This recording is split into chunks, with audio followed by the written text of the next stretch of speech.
The Israel-Hamas war rages on. Another day into the war, one of the worst of its kind, another day of conflict and fierce hostilities. Through it all, our journalists, that's Republic TV journalists, are on the front lines, giving you updates on every incident as it happens. This is a report that has been filed by my colleague Gursimran Singh, who is there on the Gaza border. Take a look.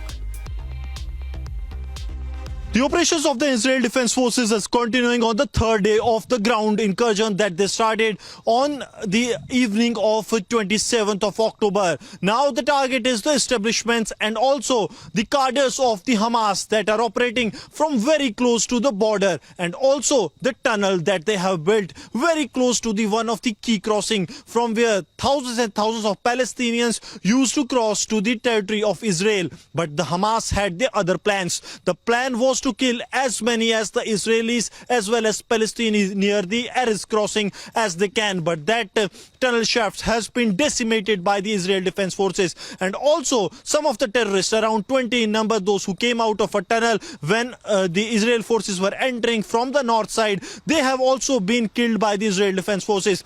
The operation continues as the Israel Defense Forces not only decimate the terror infrastructure, but also they are hitting the top commanders as well. The airstrikes are also continuing not in the north but also in the northwest, from where another frontier has been opened by the Israel Defense Forces to enter the place where the Gaza, the Hamas terrorists have built their infrastructure.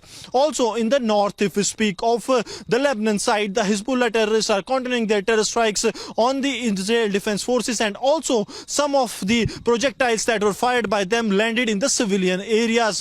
Now the retaliatory strikes are taking place where the IDF is taking shot at the locations from where the Lebanon side, the Hezbollah group, is aiming to target the Israel Defense Forces. Apart from that, the situation on the West Bank also continues to be tense as there have been protests in favor of Hamas terrorists. The Syrian side remains to be calm for the past 24 hours as no major threat has been noticed by the side of Israel from Syria. Now coming to the hostage situation, there are 231 hostages that are still under the control of Hamas terrorists in the Gaza Strip, and the efforts are on by the Israel side to get them back.